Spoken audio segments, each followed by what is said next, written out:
नमस्कार। Welcome to Tholiya education hub. और आज अपनी जैसे आपसे बात की थी, आपको 9:15 बजे जो लेक्चर मिलने वाला है हिंदी का, उसके बारे में अपने जानेंगे। और जो भी आपको लेक्चर मिलेगा उससे पहले मैं 5 मिनट आप 2 या 3 मिनट में आपको जो इसका सिलेबस है उसके बारे में डेली अवगत कराता रहूँगा, ताकि आपका रिवीजन होता रहे। तो इसके अंदर अपने हिंदी में 15 क्वेश्चन आने हैं, वो आपको सभी को पता है, और 45 नंबर के आने वाले हैं। इसके जो टॉपिक है, संधि, उपसर्ग, समास, शब्द युगम, अर्थभेद, पर्यायवाची शब्द, विलोम शब्द और शब्द शुद्धि, वाक्य शुद्धि, वाक्यांश के लिए एक उपयुक्त शब्द, परिभाषिक शब्दावली जो प्रशासनिक काम आती है, मुहावरे और लोकोक्ति, ये अपने सारे टॉपिक रहने वाले हैं। और किसी को वॉइस में दिक्कत आ रही है तो वो भी कमेंट करके ज़रूर बता दे, और जो भी आपकी जो क्वेरी है वो कमेंट करके ज़रूर करिएगा, उसका सॉल्यूशन किया जाएगा। और सबसे पहले अपने को ये टॉपिक पढ़ने के लिए अपने को हिंदी का जो टॉपिक पढ़ना है, उस टॉपिक के बारे में अपनी आज डिटेल में चर्चा करने वाले हैं। ज़्यादा लंबा वीडियो नहीं बनाया जाएगा। आज बेसिक जानकारियाँ दी जाएगी, और अपने को लगभग 10 या 12 वीडियो में अपना जो सिलेबस है वो पूरा कवर हो जाएगा। और उसके बाद आपका रेगुलर टेस्ट शुरू कर दिया जाएगा। आपका जैसा रिस्पांस रहेगा उसके अकॉर्डिंग आपको टेस्ट मिलेंगे। तो आज अपने जानने वाले पहले टॉपिक पे उसके बारे में अपनी चर्चा करेंगे, क्या पढ़ने वाले हैं। तो उसकी बिना टाइम वेस्ट करे शुरुआत करते हैं। और ज़्यादा से ज़्यादा अपने दोस्तों को शेयर कीजिए। जितना ज़्यादा जोड़ोगे उतना ही आपको ज़्यादा फ़ायदा होगा, उतना ही और बेहतर बताने की कोशिश की जाएगी। तो देखते हैं आज का जो टॉपिक है उसके बारे में अपने सबसे पहले जान लेते हैं। और ये आपको 10-11 टॉपिक दे रहे हैं, सभी में काम में आएगी। ये इसके 2 वीडियो बनेंगे और दोनों ज़्यादा बड़े नहीं होंगे, दोनों ही आपको इसमें काम आने वाले हैं। तो इसके अंदर सबसे पहले अपने को जानना जरूरी है कि वर्ण क्या होता है। तो हिंदी भाषा की वह छोटी से छोटी ध्वनि जिसके और अधिक टुकड़े ना किए जा सकते, क्या कहलाते हैं? वर्ण कहलाते हैं। क्या कहलाते हैं दोस्तों? वर्ण कहलाते हैं। अब इसके जो क्वेश्चन बनते हैं वो भी देख लीजिए। डायरेक्ट क्वेश्चन पूछ लिए जाते हैं, और मैंने आपके एग्रीकल्चर के पिछले सभी पेपर देखे, उसके अंदर जो मैं आपको करवा रहा हूँ वहीं से आपके डायरेक्ट एग्जाम्पल आए हुए हैं। वो भी मैं आपको प्रूफ के साथ दिखा दूंगा जैसे जैसे नेक्स्ट वीडियो बनते जाएंगे। तो इसमें अपने सबसे पहले जानेंगे कि वर्णों को व्यवस्थित समूह को वर्णमाला कहते हैं। वर्णमाला का भी पूछ लिया जाता है। तो वर्णों की जो व्यवस्थित समूह होता है उसको क्या कहा जाता है? वर्णमाला कहा जाता है। अब इसमें क्वेश्चन बनते हैं 3 प्रकार के। पहला बनता है कि हिंदी वर्णमाला में वर्णों की संख्या तो दोस्तों 44 होंगी, ध्यान रखिएगा। अगर वो पूछ ले हिंदी बालपोथी में वर्णों की संख्या तो 49 यानी 49 होगी। अगर पूछ ले देवनागरी हिंदी लिपि में वर्णों की संख्या तो कितनी होगी? 52 होगी। ये तीनों चीजें आपको याद रखनी है कि हिंदी वर्णमाला में वर्णों की संख्या, हिंदी बालपोथी में और देवनागरी हिंदी लिपि में वर्णों की संख्या। तो इस प्रकार से आपको इसको याद करना है। इसके बाद और अगर आपको कुछ समझ में नहीं आ रहा है, कुछ पूछना है, तो वो भी आप कमेंट करके जरूर पूछ लिए, आपको उसका आंसर मिल जाएगा। इसके बाद अगर अपने जाने तो इसके अंदर वर्ण के भेदों के बारे में अगर अपने जाने तो वर्ण के भेद है वो कितने होते हैं? 2 भेद होते हैं। एक तो होता है स्वर और एक होता है व्यंजन। अब अपने जानेंगे स्वर के बारे में। तो वे वर्ण जिनका उच्चारण स्वतंत्र रूप से किया जा सकता है, यानी स्वतंत्र रूप से जिसका उच्चारण किया जाएगा या अन्य किसी वर्ण की सहायता बिना उच्चारण किया जा सकता है, स्वर कहलाते हैं। अब दोस्तों इसके अंदर बहुत से तो ऐसे कहेंगे कि ये सर ये तो हमने पढ़ रखा है। तो आप ये चीज़ ध्यान रखिए, अगर आपका ये बेसिक क्लियर नहीं होगा तो आपको आगे भी कुछ समझ में नहीं आएगा, क्योंकि आप बार बार उस चीज़ को रटोगे।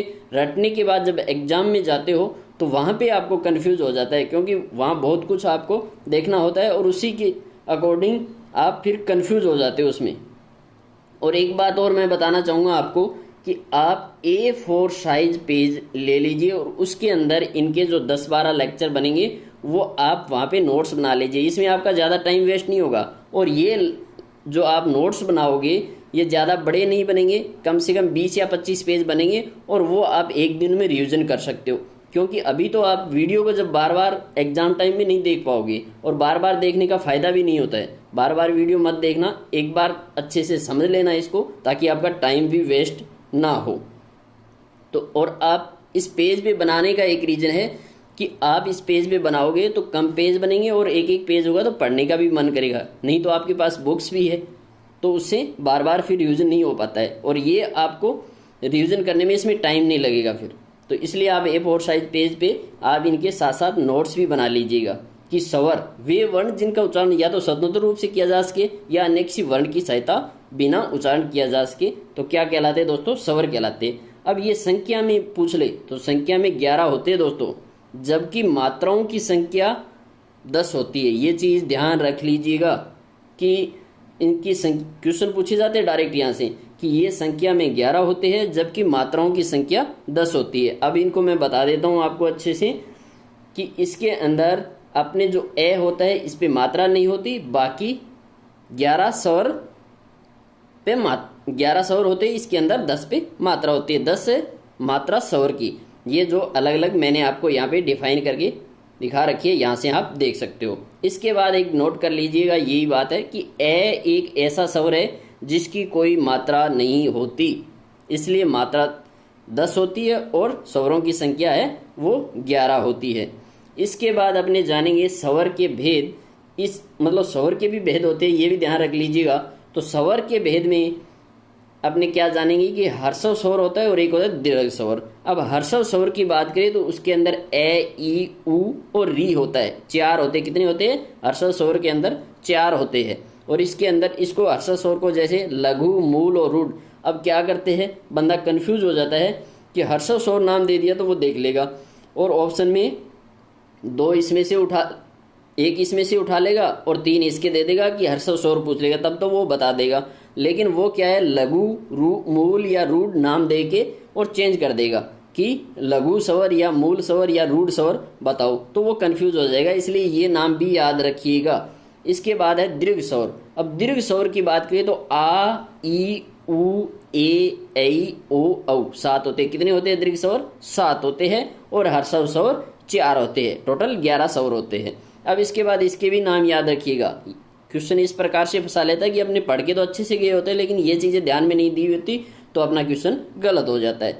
दीर्घ स्वर को गुरु, संधि या यौगिक के नाम से भी दे सकता है, तो ये चीजें ध्यान रखिएगा। इसके बाद अगला क्वेश्चन है, अगला है कि व्यंजन जो भेद है वो है। व्यंजन की बात करें तो वे वर्ण जिनका उच्चारण स्वतंत्र रूप से ना होकर, यानी स्वतंत्र रूप से नहीं होता है व्यंजन का, वे वर्ण जिनका उच्चारण स्वतंत्र रूप से ना होकर स्वरों की सहायता से किया जाता है वे व्यंजन वर्ण कहलाते हैं। और ये संख्या में 33 होते हैं। व्यंजन कितने होते हैं दोस्तों? संख्या में 33 होते हैं। व्यंजन संख्या में 33 होते हैं। इन्हें व्यक्त करने के लिए हलंत का सहारा लिया जाता है। ये बात ध्यान रख लीजिए कि वहाँ पे क्वेश्चन बना के दे देगा कि हलंत का सहारा लिया जाता है। अब उसमें व्यंजन, स्वर और नाम चेंज करके डाल देगा, तो आपको ध्यान रखिए कि इन्हें व्यक्त करने के लिए हलंत का सहारा लिया जाता है, और ये संख्या में 33 होता है। मोस्टली तो क्वेश्चन इसका बन जाता है कि व्यंजन कितने होते हैं, तो संख्या में 33 होते हैं, और जिनका उच्चारण स्वतंत्र रूप से ना होकर स्वरों की सहायता से किया जाता है। इसके बाद अपने जानने वाले हैं कि व्यंजन के भेद। अब व्यंजन के भेद जानेंगे। तो व्यंजन के भेद की अगर बात करें तो इसके अंदर पहला होता है, व्यंजन के भेद कितने होते हैं पहले तो ये जान लीजिए, 3 होते हैं। व्यंजन के भेद कितने होते हैं? 3। इसके बाद स्पर्श व्यंजन और अंतस्थ व्यंजन, और इसके बाद उसमें व्यंजन, यानी 3 भेद होते हैं व्यंजन के। अब अगर अपने बात करें तो इसके अंदर स्पर्श व्यंजन की बात करें तो इसमें कै वर्ग, चे वर्ग, टे वर्ग, ते वर्ग और पे वर्ग, यानी ये इतने जो 25 है वो कैसे मैं तक स्पर्श व्यंजन होते हैं। इसके अंदर कैसे पे तक ये वर्ग आते हैं, तो ये चीज ध्यान रख लीजिएगा। इससे डायरेक्ट बेसिक क्वेश्चन बनता है और आगे भी आपको काम आएंगी ये चीजें। इसके बाद अगला है कि अंतस्थ व्यंजन। अंतस्थ व्यंजन के अंदर क्या होता है? अंतस्थ व्यंजन के अंदर 4 होते हैं, ये, रे, ले, वे। याद रखिएगा, अंतस्थ व्यंजन के अंदर 4 होते हैं, ये, रे, ले, वे। इसके बाद बात करेंगे अपने उसमें व्यंजन। उसमें व्यंजन की अगर बात करें तो उसमें व्यंजन में भी 4 होते हैं, से और है, से और है। इसके बाद नेक्स्ट अपने बात करेंगे तो संयुक्त वर्ण की। इसके बाद संयुक्त वर्ण की। संयुक्त वर्ण यानी दो व्यंजनों के मेल से बने वर्ण संयुक्त वर्ण कहलाते हैं। ये कितने होते हैं? 4 होते हैं। इन्होंने क्या कहा है? संयुक्त वर्ण, दो व्यंजनों के मेल से बने वर्ण संयुक्त वर्ण कहलाते हैं और ये 4 होते हैं।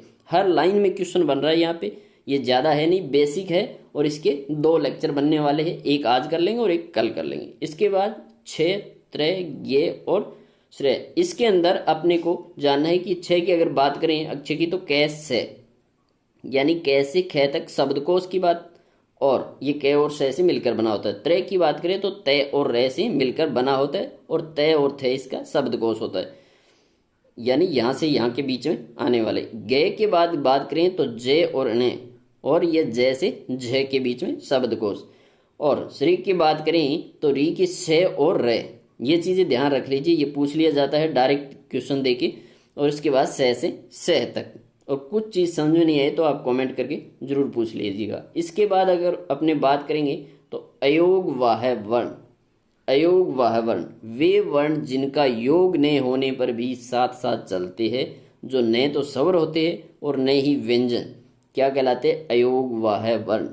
अयोग वाह वर्ण मतलब वे वर्ण जिनका योग न होने पर भी साथ साथ चलते हैं, जो न तो स्वर होते हैं और न ही व्यंजन, वो अयोग वाह वर्ण कहलाते हैं। अयोग वाह वर्ण होते कौन कौन से है? तो ये चीज ध्यान दे दीजिएगा कि अयोग वाह वर्ण एंग और ए। अनुस्वार ये तो होता है अनुस्वार, ये होता है विसर्ग। ये चीज ध्यान रख लीजिएगा, ये विसर्ग होता है और ये अनुस्वार होता है। और इसको क्या कहते हैं दोस्तों? चंद्र बिंदु जो ऊपर लगा होता है। अब इसमें डायरेक्ट ऐसे पूछ लेते हैं, इसमें अयोग वाह वर्ण कौन सा है? तो एक इस दे देगा ऑप्शन में और 3 अलग दे देगा। तो इस प्रकार से इसके क्वेश्चन बनने वाले हैं। और इसके अंदर आपको अगर कुछ समझ में नहीं आया तो कमेंट करके जरूर पूछ लीजिएगा, जो भी क्यूरी होगी आपको बताया जाएगा। और आज का लेक्चर है वो अपने यहीं समाप्त करेंगे। और अपने दोस्तों को ज़्यादा से ज़्यादा शेयर कीजिएगा और चैनल को सब्सक्राइब करके बेल आइकन को प्रेस कर लीजिएगा।